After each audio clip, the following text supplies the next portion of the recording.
곧 눈이 오겠죠?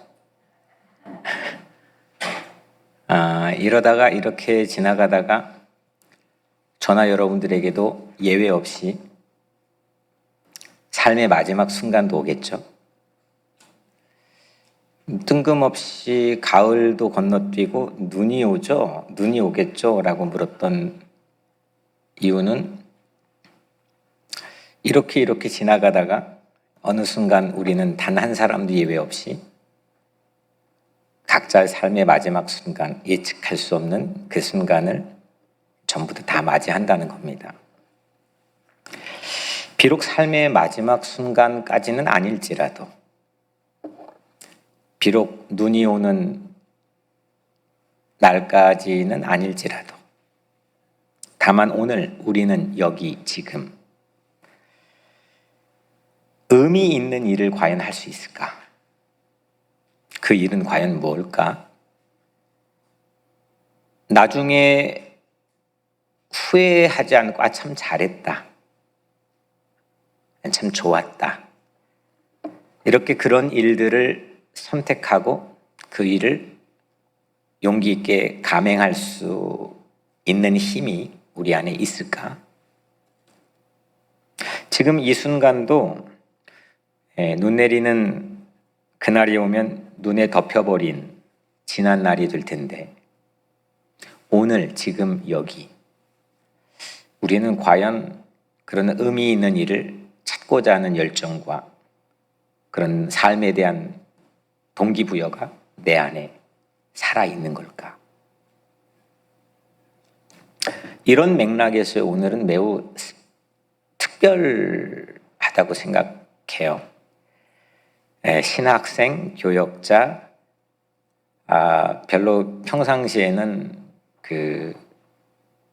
늘 가까이 있지만 친숙하게 우리 깊이 생각해 보지 않는 이 두 가지 그룹을 필두로 내세워서 과연 참된 헌신은 무엇인지, 진짜 비전은 과연 어떤 건지, 그걸 생각해 볼 수 있는 특별한 자리로 주님께서 오늘 우리를 초대해 주셨습니다. 시대가 많이 아프죠. 여러 가지로 여러분들이 가진 삶의 자리의 각도에서 보는 시대 아픔들이 있겠지만,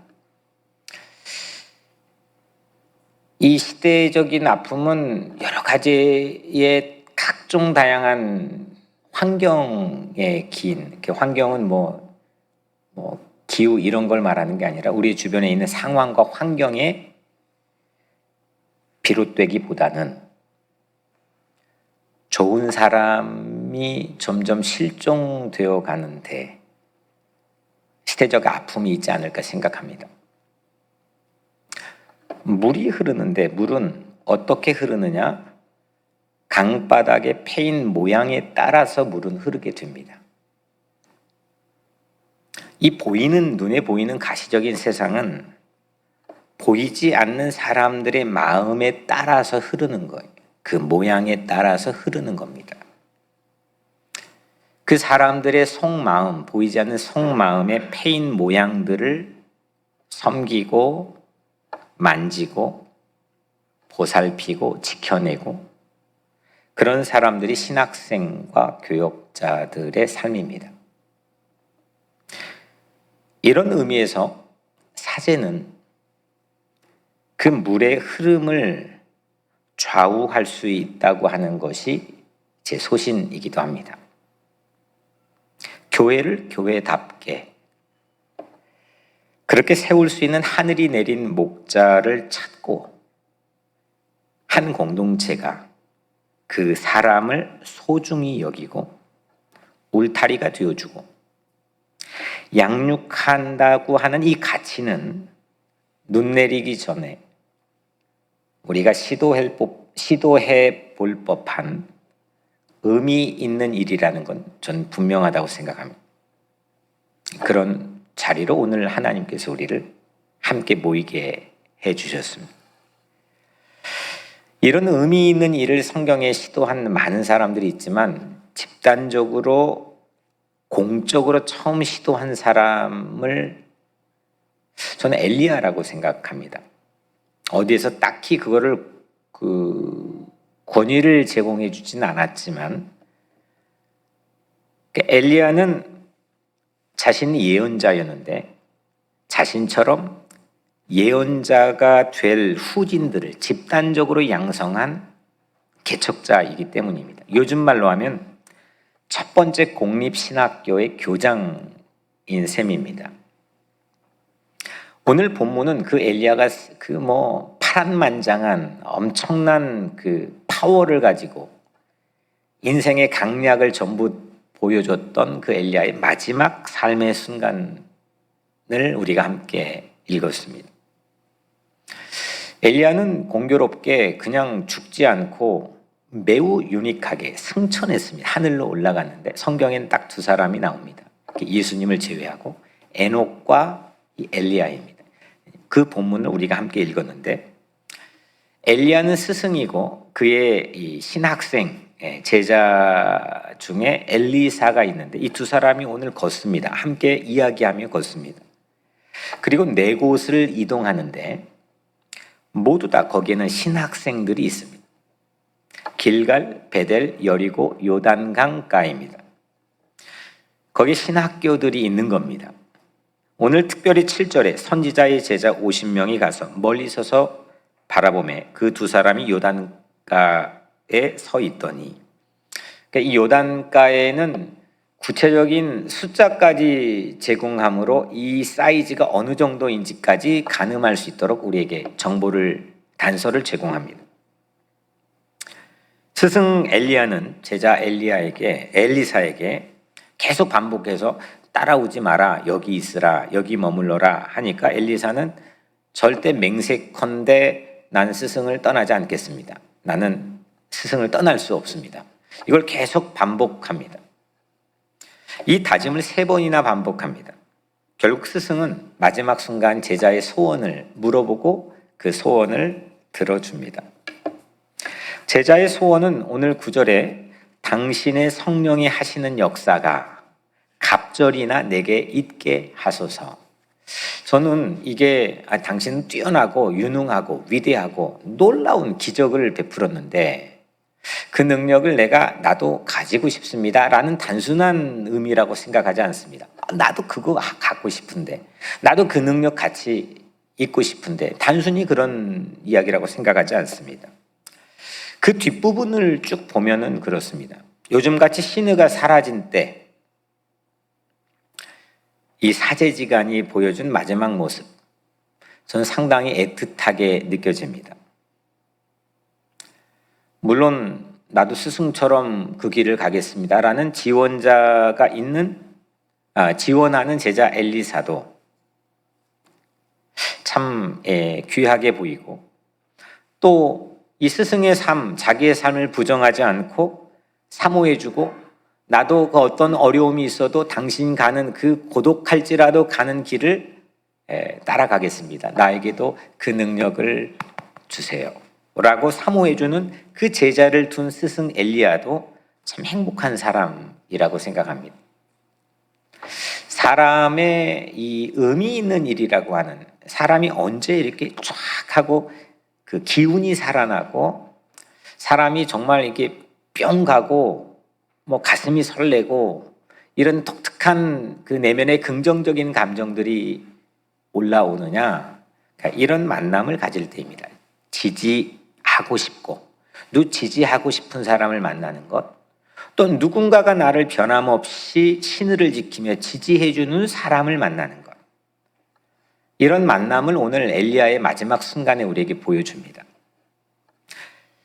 저는 어릴 적 읽었던 소설인데 정말 가슴 설레면서 읽었던 소설 하나를 얘기하려고 합니다. 제목이 오늘 설교 제목이기도 한데 키다리 아저씨. 대충 내용을 아시는 분들이 많겠지만 제가 잠깐 여러분들에게 소개해드리면, 이 주인공은 그 여자인데, 소년인데 고아원에 살았습니다. 그래서 제가 살던 고아원 책꽂이에 어디에 이 책이 꽂혀 있는지까지 선명하게 기억이 납니다. 이 친구가 나는 이렇게 마치 트라우마라고 말하긴 그렇지만 난 그건 너무 싫어요. 나는 그건 고아원에서 늘 봤던 거예요. 저는 처음 이 말하는 거지만 좀 물미역을 너무 싫어합니다. 매일 삼시세끼 물미역이 나왔거든요. 맛있게 버무린 물미역이 아니라 뭐 고무줄보다 질긴 물미역, 그 먹을 수도 없는 물미역이 매일 나왔기 때문에 물미역 알레르기가 있습니다. 그거와 같은 비슷한 모습들이 너무 이렇게 같은 감정을 느끼게끔 이 소녀 소설이죠. 주인공이 그 이야기를 쭉 전개해 나갑니다. 이 주인공 이름이 주디인데 나중에 개명을 해 주디인데 아주 대박난 사건이 하나가 생깁니다. 어느 날 그 근사한 그 젠틀맨이 고아원에 방문해서 여기에 있는 주디라는 이 아이에게 내가 대학에 입학하면 모든 걸 내가 전적으로 후원해 주겠다. 다만 단 하나 조건이 있는데 한 달에 한 번씩은 나에게 이 후원자에게 안부의 편지를 보내줘야 된다. 그 조건으로 이 후원을 받게 됩니다. 이름도 모르고 얼굴도 본 적이 없어요.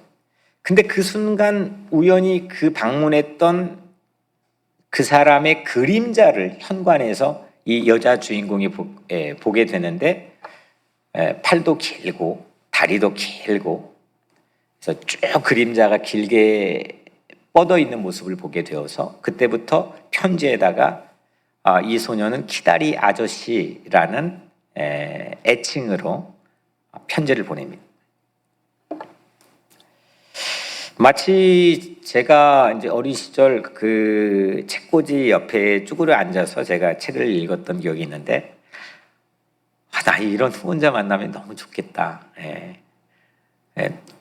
그 우리 고아원 이게 교족부에 보면은 사진 있고 이름 있고 그 옆에 후원자 이름이 적혀 있거든요. 1대1로. 그래서 그 후원자가 여하튼 케어를 하는 건데 후원자마다 너무 다양하지만 대부분 중간에서 이 사회복지기관 중간에서 그걸 죄송합니다. 제가 좀 속어를 써서 삥땅을 칩니다. 삥땅? 여튼 중간은 가로채기를 합니다. 그러니까 우리 고아원 원생까지 오는 경우는 매우 드뭅니다. 그리고 성실하게 모든 마음을 진실성 있게 해주는 후원자를 만난다는 것은 하늘의 별따기입니다. 그래서 이제 가끔씩 입양이 되어서 가는 친구들을 보면은 너무 부럽습니다. 나에게는 언제 그런 후원자가 오나? 근데 오늘 이 주인공 주디는 그런 후원자를 만난 거예요. 그래서 저도 그런 후원자를 만나면 좋겠다라는 그런 생각을 갖고 소설을 읽었던 기억이 생각이 났습니다. 이 소설은 편지를 다 담고 있습니다. 대학에 주디가 가서 매달 한 통 이상씩 키다리 아저씨에게 편지를 쓰는데 그 편지의 내용을 그대로 담아놓은 게 이 소설의 내용과 구조입니다. 그러니까 우리 올해의 비전이 러브레터 모음집 같은 소설입니다. 그 작가는 이 뉴욕에 태어나고 자란 그래서 이 배경으로 소설이 진행이 됐는데 거기 제가 커서 뉴욕에 살 줄은 꿈에도 상상을 못했습니다. 이 소설이 진행되면서 막판에 이 주인공과 기숙사 룸메이트가 있는데 가장 절친입니다. 근데 그 룸메이트의 삼촌과 사랑에 빠집니다. 삼촌을 좋아합니다. 그 삼촌도 이 주디를 좋아합니다. 그래서 어느 날 삼촌은 이 주디에게 프로포즈를 합니다. 근데 주디는 이 청혼을 거절합니다. 왜냐하면 그 삼촌에게 이 룸메이트의 삼촌에게 저비스라고 하는 이름을 가진 삼촌인데 고아원에 살았다는 사실을 감쪽같이 숨겼기 때문입니다. 저는 고등학교 3학년 때까지 그렇게 감쪽같이 숨기고 살았거든요. 그래서 청혼을 거절합니다. 그리고 이 소설의 마지막에 여대생 4년 동안 글을 잘 써가지고 나중에 작가가 되는데 4년 동안 편지를 보낸 키다리 아저씨를 만나게 됩니다. 그 키다리 아저씨가 아파가지고 누워있는 곳을 찾아가서 만나게 되는데 그 만나는 장면을 제가 결론을 아는데도 다시 요즘에 지금 이 책을 다시 읽었는데 또 설레더라고요. 그 키다리 아저씨가 바로 그 룸메이트의 삼촌 저비스였습니다. 어릴 적에 제가 읽었던 기억을 소환해 보니까 내게도 키다리 아저씨가 꼭 한 명이 있으면 좋겠다. 정말 좋겠다. 그런 마음으로 읽었던 것 같습니다. 근데 이번에 다시 읽을 때, 요 며칠 전에 다시 읽을 때는 나는 누군가에게 키다리 아저씨였을까? 누구에게였을까?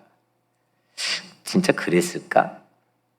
그런 생각을 되뇌이면서 다시 읽기를 했습니다. 오늘 본문을 중심으로 우리 세 가지의 대지를 함께 나눌 텐데, 먼저 첫 번째는 이 신학생과 이 교역자라고 하는 이 집단의 카테고리를 필두로 해서 이들은 어떤 사람이냐? 이들은 키다리 아저씨가 되어야 될 사람입니다. 키다리 아저씨가 되어야만 될 사람입니다. 예수님도 만나본 적이 없잖아요. 기록을 통해서 예수님이 쓴 기록도 아니에요, 이게 지금. 그의 사사를 받았던 제자가 쓴 기록이고, 그게 2000년 동안 교회를 통해 전승해 온 예수에 관한 이야기인데, 우리는 그런 신앙을 가지고 있습니다. 그 예수는 늘 나의 등 뒤에서 전적으로 지원해주고 후원해주시는 분. 내가 망가지고 내가 부족하고 내가 개차반이고 내가 실수해도 개의치 않고 나를 붙들고 있는 분. 이런 의미에서 예수님은 우리에게는 키다리 아저씨와 같은 거죠. 여러분들 너무 잘 아는 시인데 제가 잠깐 소개해보면 일본의 실제 사형수였던 이름이 네카다인데 그 사형수가 쓴 시입니다. 제목은 모래 위에 두 발자국. 한 사람이 꿈을 꾸었다. 꿈속에 예수님과 함께 해변을 따라 걸었다. 그때 하늘을 스크린 삼아 지나온 삶의 순간들이 영화처럼 펼쳐졌다. 모래 위에는 두 사람의 발자국이 있었다. 하나는 그의 것이었고 또 하나는 주님의 발자국이었다. 모래 위의 발자국을 보다 어느 순간부터 한 사람의 발자국만 있는 것을 보았다. 그때가 가장 절망적이고 슬펐던 내 인생의 순간이었음을 나는 알게 되었다. 나는 항의하듯이 주님께 물었다. 그때 왜 한 사람의 발자국뿐이었습니까? 왜 나를 당신은 떠나셨습니까? 주님께서 이렇게 답했다. 나의 사랑스러운 소중한 아이야. 나는 결코 널 떠난 적이 없었단다. 네가 고통당할 때 모래 위 한 사람 발자국뿐임은 내가 널 업고 걸었기 때문이란다. 너무 잘 아는 얘기지만 다양한 버전들이 있어서 제가 영어 버전을 가지고 의역을 해서 여러분들에게 읊어드렸습니다. 이후에 요즘 좀 약간 우스갯소리로 버전이 약간 추가된 거는 발자국이 하나였는데 그게 업고 걸었다는데 나중에는 이 발자국이 지그재그가 돼요. 왜 예수님 이 지그재그가 됐습니까? 내가 널 안고 가는데 너무 좋아 춤을 추느라 지그재그가 됐단다. 여하튼 분명한 건 예수님은 우리에겐 키다리 아저씨입니다. 보이지 않는 곳에서 어디서든지 나의 모습이 어떨지라도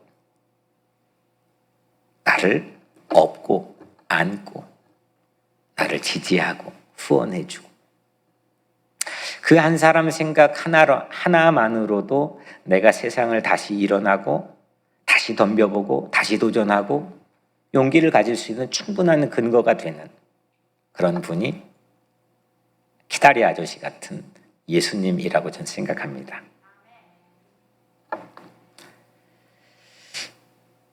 신학생과 교역자는 그 예수님을 따르는 사람들입니다. 그래서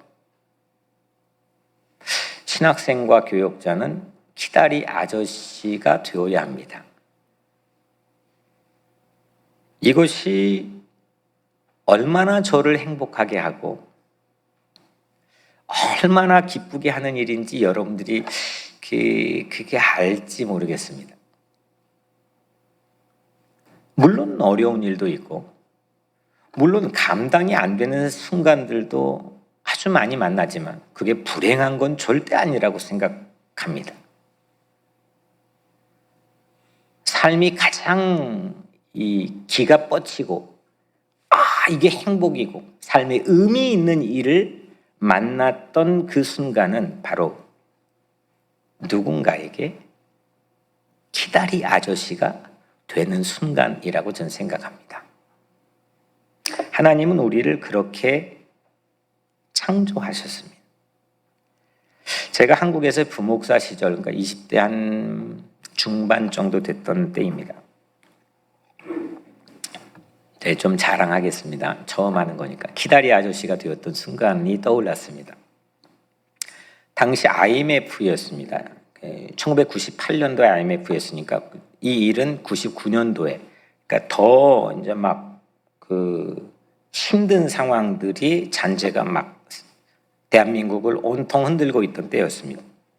실직자들이 무더기로 쏟아지고 그로 인해서 자살자들이 대거 양산되는 가슴 아픈 그런 순간이었습니다. 제가 섬긴 한 중소도시, 지방의 중소도시의 교회에서 가장 가까운 거기 고등학교 나왔네. 한일고등학교. 그 고등학교 나왔구나. 한일고등학교에서 학생들이 도시락을 못 싸우는 사람들이 있다는 얘기를 전해 들었습니다. 막 아빠는 나가버리고 또 뭐 집안이 깨져버리고 경제적으로는 정말 감당이 안 되고 도시락을 못 싸우는 학생들이 아주 많이 있다는 얘기를 들었습니다. 그래서 제 아내하고 저하고 같이 상의를 해서 그 아이들에게 도시락을 매일 싸주면 좋겠다 라고 생각을 결정해서 아침마다 한일고등학교 앞에 문구점이 있는데 그 문구점에다가 도시락을 드롭하고 옵니다. 배달을 해줍니다. 상당히 많은 도시락입니다. 예쁜 도시락들을 구입해서 정말 정성스럽게 집에서 먹는 것처럼 도시락을 싸서 가져다 줍니다. 쪽지를 각자 써가지고 넣어줍니다. 학교 시간이 되면 빈 도시락을 가지러 갑니다. 빈 도시락 안에 간혹 편지들이 있습니다. 잘 먹었습니다. 맛있습니다. 힘을 내겠습니다. 그 학생들이 졸업할 때까지 이름도 얼굴도 알지 못합니다. 물론 지금까지도 알지 못합니다. 근데 여러분들 이 이야기를 꺼낸 이유는 제가 그거를 드랍하러 가는 그 배달하러 가는 그 순간, 길지 않은 순간, 또 픽업에서 그 도시락을 픽업해서 오는 그 순간 제가 얼마나 행복했는지 아세요? 세상을 다 가진 것 같은 내가 이 착한 일 했다 이런 게 아니라 그냥 본능적으로 제 안에 채워지는 그 행복, 그 기쁨, 얼굴도 모르고 이름도 모르지만 아무도 보지 않고 아무도 알지 못하는데 그게 지금까지 누구에게도 잘 이야기하지 않았던 얘기인데 얼마나 영광스러운 순간이었는지 모릅니다.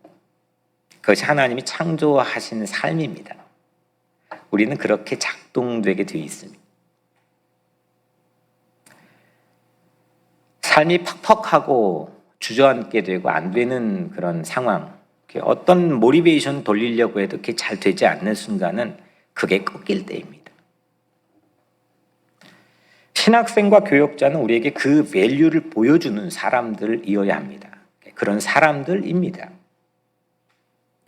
그 가치가 없으면 같이 망하는 겁니다. 교회가 오늘날 사회로부터 대안이 되지 못하고 희망이 되지 못하고 많은 비난을 받게 된 이유, 우리 현 주소도 몰라요. 욕 얻어먹고 있는지도 모르는 사람들도 많이 있고, 그냥 나만 예수 잘 믿으면 된다고 끊임없이 얘기하는 사람들도 있고요. 너희들이 잘못했잖아 계속 얘기하는 사람도 있고요. 저출산이 오늘날 교회에 아주 심각한 위기를 초래하는 가장 근원적인 이유라고 밝히는 사람들도 있고요. 여러 이유가 있지만 저는 물이 흐르는데 물은 아래에 보이지 않는 강바닥에 패 있는 모양에 따라서 흐릅니다. 이처럼 우리 교회가 지켜야 될 그 가치가 함께 무너져 있기 때문이라고 생각합니다.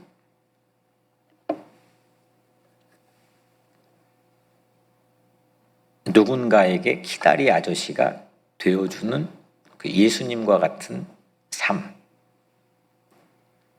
그걸로 가난해도 핍박을 받아도 박해를 받아도 누가 가로막아도 끊임없이 일어나는 그런 엄청난 영광스러운 자존감,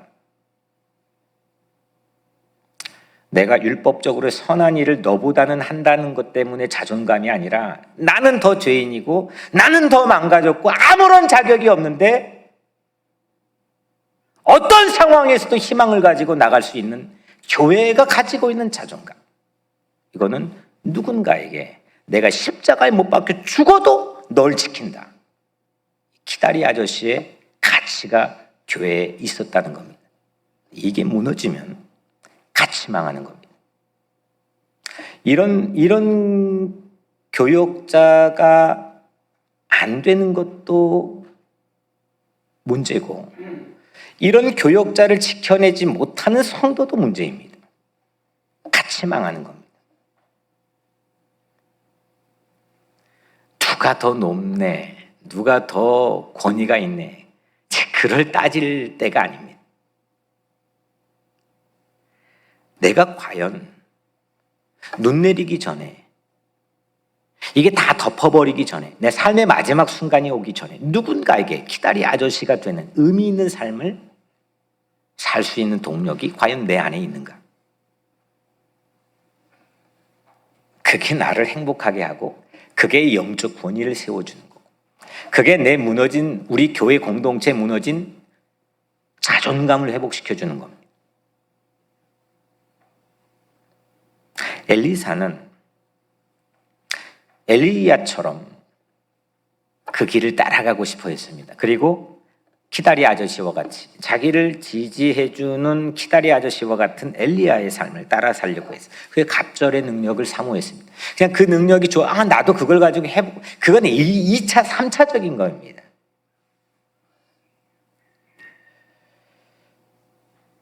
얼마 전에 기도하면서 그런 하나님께서 압박감을 주셨습니다. 뭐냐면, 야, 너는 네가 목양하는 아이들과 모든 성도들에게 이렇게 키다리 아저씨, 누군가에게 키다리 아저씨가 될 수 있는 그런 콜링하는 기회를 과연 얼마나 제공해 줬니?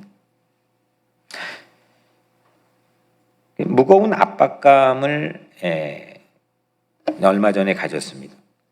그래서 1년에 적어도 한 번은 우리 어린 아이들로부터 우리 어른들 모두의, 그리고 저 자신도 그 메시지의 콜링에 리스판스 할 수 있는 그런 기회를 가져야 되겠다, 그런 생각을 갖게 되었습니다. 하나님이 사람을 세우는 콜링입니다. 오늘 그런 행복으로 온 교인들을 콜링하는 날입니다. 현재 우리 교회는 뱃속에 2 아이가 있습니다. 또 3번째 아이가 저도 모르게 있는지는 모르겠지만, 제가 이게 공식적으로 말씀 안 드렸지만 아까 정지현 전사님 지금 아이 4인데 5번째 임신을 얼마 전에 했대요.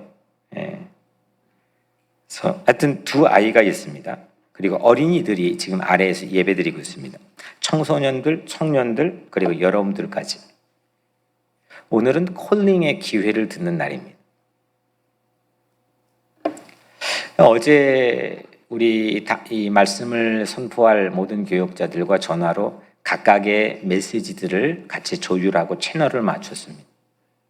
정말 주님의 마음으로 우리가 목양하는 성도들에게, 그리고 아이들에게, 뱃속에 있는 아이에게도 정말 하나님께서 부르실 때에 내 삶의 의미 있는 일에 반응할 수 있는 기회를 제공하자는 거죠.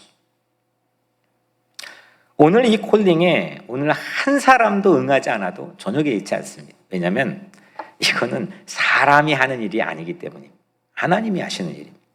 우리는 그 기회, 찬스를 오픈하는 것일 뿐, 이걸 작동시키는 건 하나님이 하는 겁니다. 억지로 잡아다 끌어다 해도 안 되는 겁니다. 하나님이 하시는 겁니다. 그 10년을 기다려도 괜찮아요. 10년에 딱 한 명이 나와도 괜찮습니다.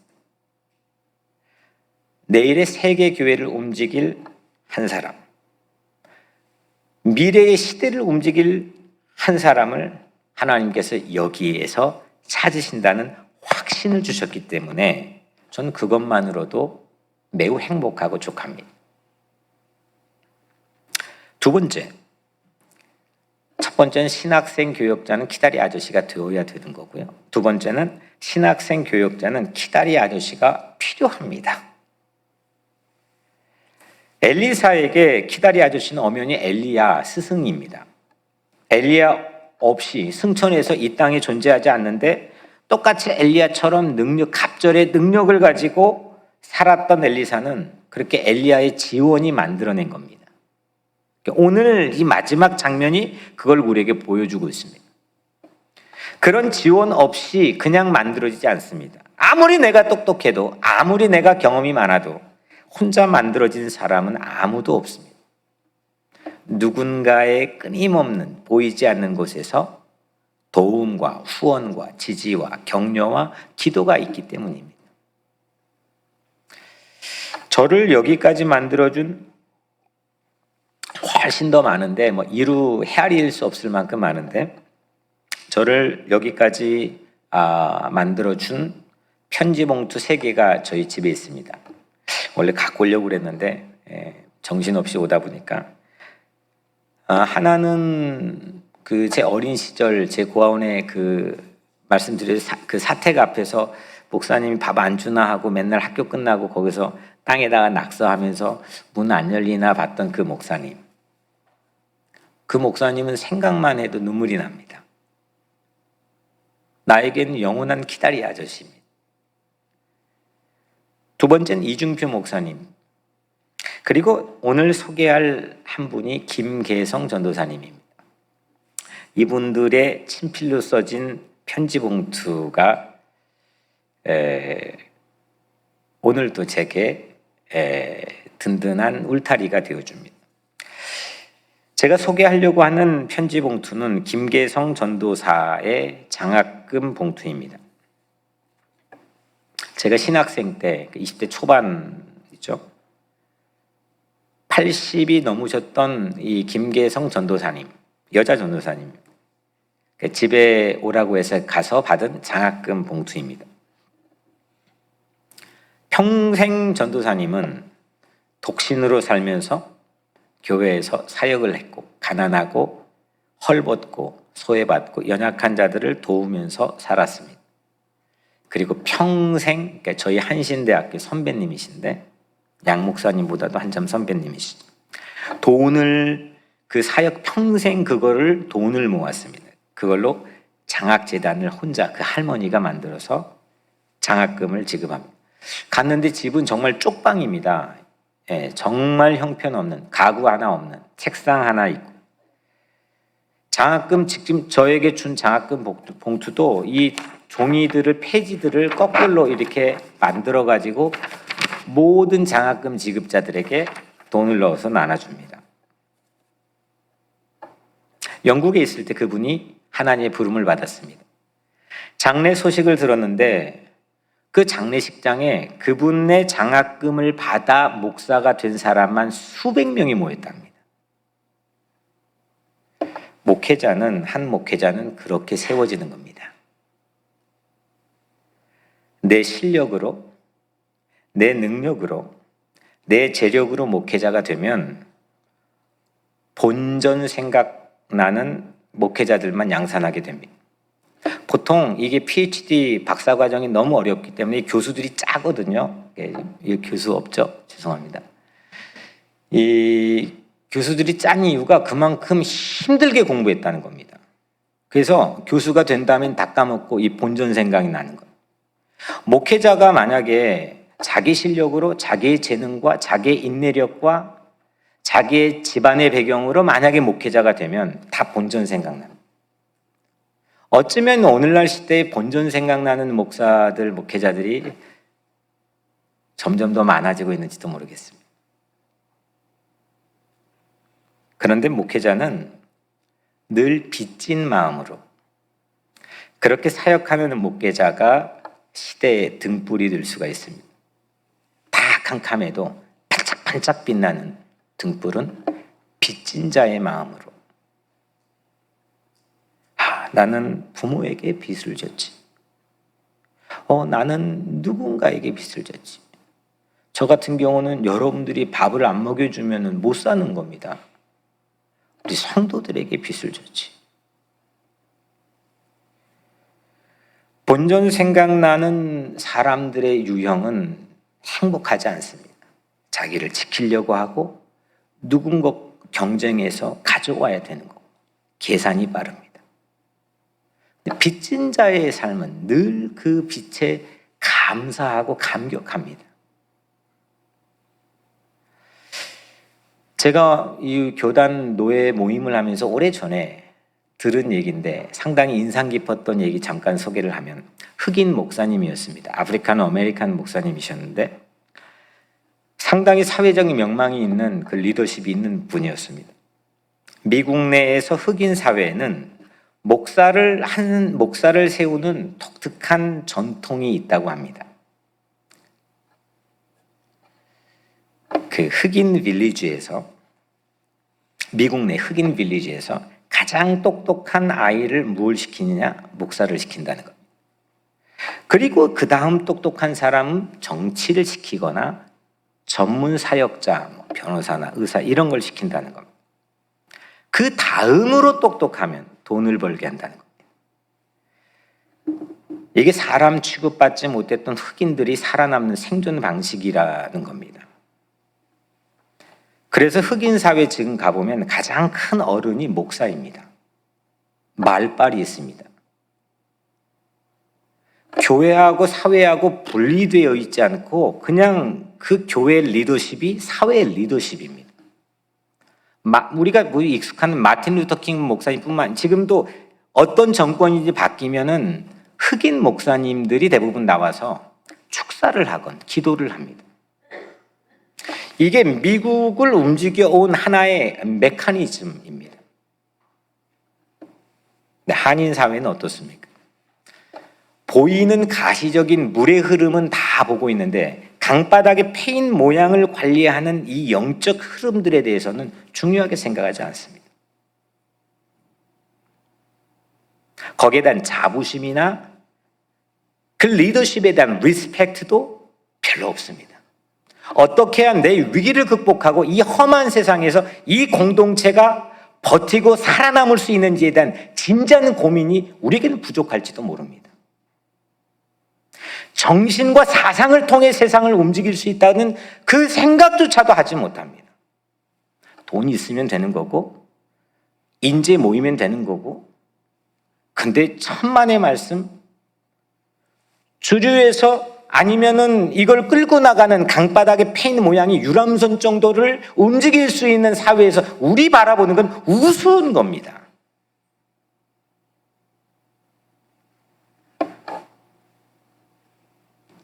눈에 보이는 화려한 일에 집중하고만 있지는 않을까? 영적 리더십은 하찮게 생각해 실패해서 갈 곳이 없을 때 신학교 가는 게 하나의 어떤 컬처처럼 우리 한인 사회에는 되어 있습니다. 내가 옛날엔 잘했는데 이 사업이 실패하니까 이거 하나님이 나에게 부르신 뜻이야. 정말 물론 그것도 의미가 아주 높죠. 하지만 정말 하나님께서 장자를 바치고 가장 귀한 걸 바치고 가장 소중한 걸 헌신하기를 원하셨던, 그거는 너 가장 좋은 거 내놔, 이러는, 하나님이 좋은 거 못 빼사다 안달이십니까? 그럴 때 너가 가지고 있는 삶에 대한 작동 방식이 어떻게 흘러가고 그 보이지 않는 패인 강바닥의 모양이 어떻게 만들어지는지에 대해서 하나님은 우리에게 요구하시고 계시는 겁니다. 며칠 전 7월 27일 우리 교회 7살 난 어린이와 제가 뉴욕 매츠 야구 경기장 시리필드에 갔습니다. 그 전에 한 2주 전에 제가 이 예배를 마치면 EM 또 어린이들 예배를 이제 매주 방문하는데, 그날 따라 이제 이 아이가 의자에 앉아 있었습니다. 네. 이렇게 엎어져 있었는데 등을 쳤더니 근데 상당히 눈이 슬퍼 보였습니다. 슬퍼? 했더니 슬프다는 거. 근데 하나님께서 이전부터 그 아이를 제가 바라보고 축복해 주고 제 마음에 품었던 마음은 그 아이가 목회자가 되는 꿈이 제 안에 있었습니다. 아이가 가장 좋아하는 야구 경기장에 함께 갔습니다. 누가 같이 온다 그래서 no. 그날은 제가 이 아이와 같이 눈을 마주치는 제 인생의 그 삶의 순간에서는 이 아이가 내 인생의 가장 VIP. 누구도 올 수 없습니다. 그 아이하고 둘이 갔습니다. 근데 아이가 이제 룰을 너무 좋아하는데 2회가 되니까 이제 약간 실증이 납니다. 그래서 다양한 자리, 큰 스타디움의 다양한 자리를 이동하면서, 빈 자리들을 이동하면서 그 아이에게 보여줬습니다. 그 이유는 세상이 보는 각도에 따라 이렇게 다양하다는 것을 아이에게 느끼게 해주고 싶었기 때문입니다. 그래서 이야기를 했습니다. 이 아이가 뭐 그걸 얼마나 이해했는지 안 했는지 그게 개의치 않고 그 필링을 갖게 해주고 싶었습니다. 그리고 아이가 나중에 이제 며칠 지난 다음에 들은 얘기인데, 그 아이가 엄마에게 묻지 않았는데 조은태 목사님처럼 되고 싶어요, 이렇게 답했대요. 아니, 제가 10년 동안 만약에 죽자사자 목회하고 뭐 여러 가지로 뭐 섬기고 해도 한 사람 남길 수 있는 게 과연 개런티 되겠습니까? 남는 장사 아니겠습니까? 성공한 거 아니겠습니까? 제가 이렇게 리스펙트 받았으니 좋다, 찌찌하게 그런 얘기를 하자는 게 아니고, 한 사람을 살리기 위해서, 누군가에게 키다리 아저씨가 되어주기 위해서, 특별히 신학생과 교역자에게 그런 키다리 아저씨가 되어주기 위해서 정말 그 라인이 다시 뚫려 있다면 대단한 거 아니겠습니까? 우리 교회 또 여기에 있지만은 한 자녀가 어릴 때 말이 없었습니다. 친구와 잘 교제를 못했습니다. 여자아이인데 아주 어릴 때부터.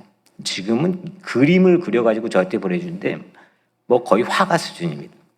그래서 늘 아주 어릴 때부터 주차장 바깥에서 혼자 바닥에 분필로 그림을 그립니다. 제가 거의 1년 가까이를 거의 시간 재면서 20분 동안 그 아이랑 같이, 저는 그림도 못 그리는데 옆에서 앉아줬습니다. 근데 그 아이는 지금 저에게 그림을 그려줍니다.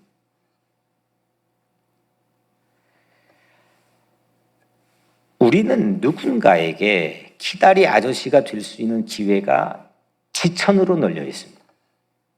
근데 뭐가 바쁜지 그냥 가을 건너뛰고 눈 내리는 날이 곧 오겠죠. 그러다 이러저러 하다가 삶의 마지막 순간이 어느 순간 불현듯 내게 다가오겠죠. 그런 삶을 우리는 살고 있는지도 모릅니다.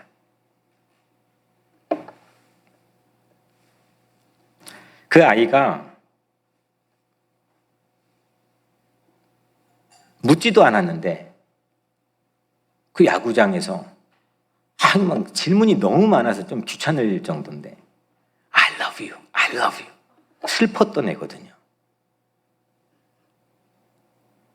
그 아이의 마음이 바뀌고, 물론 그게 전적으로 그 아이의 삶의 운명을 바꿨다고는 생각하지는 않습니다. 하지만 그 모멘텀을 장착시켜주는 거죠. 엘리야 없는 엘리사는 없습니다. 엘리사는 엘리야가 있기 때문에 있는 겁니다. 사무엘 뒤에는 한나의 기도가 있는 겁니다. 어머니의 기도가 있는 겁니다. 바알에게 무릎 꿇지 않는 7,000명, 그 강인한 하나님이 세상 다 무너져도 내가 바알에게 무릎 꿇지 않고 입 맞추지 않는 7,000명을 남겨주겠다 했는데 그 7,000명 뒤에는 엘리야가 있습니다. 키다리 아저씨 같은 엘리야가 있는 거죠. 이 교회 뒤에는 누가 있느냐? 목숨 걸고 전부 다 100% 순교했지만 예수의 삶을 따라보겠다고 그의 삶을 기록하고 그의 삶을 말하고 다니면서 전부 100% 죽어버렸던 12사도, 12제자가 이 교회 뒤에는 키다리 아저씨로 있습니다. 그걸 전문적 용어로 사도성이라고 합니다.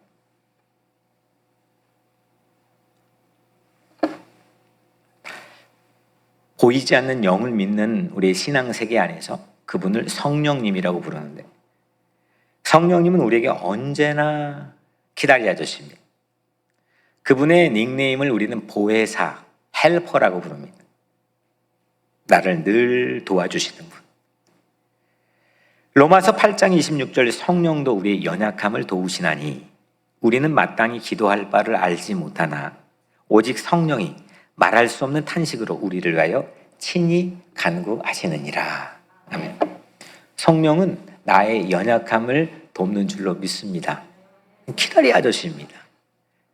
뭐 이렇게 나에게 신기한 능력을 베푸는 그런 누군가의 가시적으로 보여주는 게 성령이 아니라 늘 내밀하게 내 안에 내주하면서 연약한데 실패할 수밖에 없는데 난장판인데 그거 붙잡고 나와 함께 동행해 주시고 나를 서포트하고 나를 지지하고 지탱시켜 주시고 그분이 키다리 아저씨 성령님이십니다.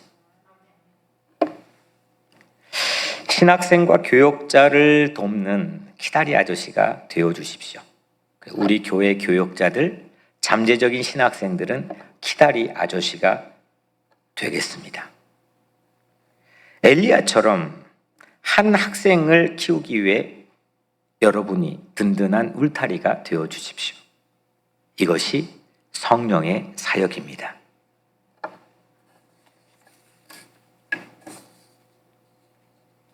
마지막 세 번째로 뉴욕 우리 교회가 신학교, 전 세계, 온 세계 신학교, 세계 신학교 중보의 허브가 되면 좋겠습니다. 엘리야가 오늘 승천한 자리는 장소를 4곳을 이동했지만 승천한 자리는 요단강가입니다. 거기에 예언자 50명이 있었죠. 제자 신학생 50명이 있었습니다. 거기서 엘리야와 엘리사가 함께 걷고 이야기하며 걷고 있었습니다. 엘리야만 회오리 바람이 실려 하늘에 올라갔습니다. 그때 엘리사는 올라가는 걸 보고 자기 옷을 둘로 찢었습니다. 그리고 엘리야 몸에서 툭 하고 떨어진 엘리야의 겉옷을 주워들었습니다. 그리고 엘리야가 했던 것처럼 그 요단 강물을 엘리야의 겉옷으로 내리쳤습니다. 14절 오늘 마지막 절 그도 물로 치매 물이 이리저리 갈라지고 엘리사가 건너니라. 엘리사는 엘리야의 겉옷으로 요단 강물을 쳤고 물이 갈라져 이 엘리사는 그 강을 걸어서 건너게 되었습니다. 저는 요단강가 그 마지막 엘리야가 승천한 자리, 승천의 진위 여부를 사람들이 관심 갖지만 그거보다 이 사건이 가지고 있는 성경이 우리에게 말해주려는 참된 의미가 뭐냐? 이 승천한 자리였던 요단강가는 엘리야에서 엘리사로 예언자들의 명맥이 끊이지 않고 있게 하는 신학교의 허브가 되었습니다. 엘리야의 겉옷으로 요단강 바닥을 탁 쳤을 때 패인 모양, 저는 그게 예언자 전통처럼 느껴집니다. 시대가 아무리 어려워도 다 안 된다 해도 전부 다 절망해도 좋은 사람이 점점 실종되어 가도 세상 기울어져 가는 것 같아도 이 예언자들은 끊임없이 사랑과 정의의 보이스를 냈습니다. 그 예언자 명맥의 가장 큰 봉우리 중에 하나가 예수님의 길을 준비했던 세례 요한이죠. 요단강가의 사막을 휘저어 다니면서 세례 사역을 바로 요단강가에서 했습니다. 그리고 그를 따라다니는 제자들이 있었습니다. 나중엔 이 제자들이 예수님의 제자로 이동하기도 했죠. 그는 이 예언자 신학교를 있게 만들어준 하나의 패인 모양입니다. 물은 그거에 따라 흐르게 되어 있습니다. 이후 예언자 명맥을 잇는 세례 요한도 요단강가의 세례 사역을 통해서 했듯이 저는 오늘 뉴욕 우리 교회에 예수 그리스도의 패인 모양이 보이지 않는 곳에 새겨지기를 주의 이름으로 축복합니다. 거기에 있으면, 거기에 들어가면 그 인프라에 따라서 사람이 자라게 되거든요. 아니 뭐 그게 특별해 한데, 아니 간도 명동초에 있는 이 명동교회에서 이 지금까지 시대를 움직이는 영원한 신 윤동주가 자라났고, 거기에서 문익환이 자라나고, 수많은 독립운동가들이 자라나고, 북간도 명동촌의 대통령으로 여기는 김약연 목사가 거기에서 자라나고, 패인 모양이 보이지 않는 곳에 정신세계 패인 모양이 뭐냐? 그거에 따라서 물은 흐르게 됩니다. 근데 이 물이 겉으로 흐르는 것만 보면 두렵기도 하고, 때로는 수영할까? 그냥 엎치락 뒤치락 왔다 갔다 하는 세상 살고 그냥 눈 내리는 날을 맞이할 수도 있다는 거죠. 내 삶의 마지막 순간을 그러면 그냥 만날 수도 있다는 거죠. 오늘 엘리야가 떨어뜨린 겉옷을 가지고 엘리사도 팍 하고 요단강가를 쳤을 때 거기에 예언자의 전통에 프레임을 만드는 새로운 패인 모양이 만들어졌다는 거죠. 미국, 제가 오늘 말씀을 준비하면서 여러 가지 데이터 자료를 너무 많아가지고 다 뭐 보지도 못하고 그 분석할 시간도 없고 몇 개를 봤는데, 미국에 대략 230여 개 그 인정받는 신학교들이 있습니다. 근데 지난 10년 데이터를 보니까 점점 텅텅 비어갑니다. 재정 자립이 안 돼서 뭐 감리교회 가장 굵직한 클레어몬트도 얼마 전에 머징을 했습니다. 장로교회, 우리 속한 미국 장로교단은 가장 많은 신학교를 갖고 있는데 10개 신학교가 점점 위태위태하고 있습니다.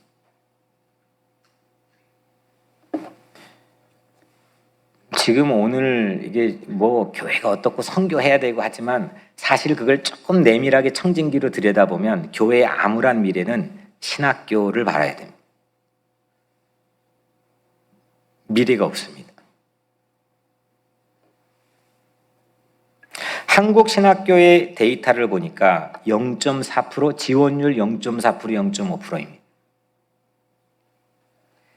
신학생이 없는 교회의 미래는 없습니다. 이건 저출산만의 문제가 아닙니다. 애를 못 낳아서가 아닙니다.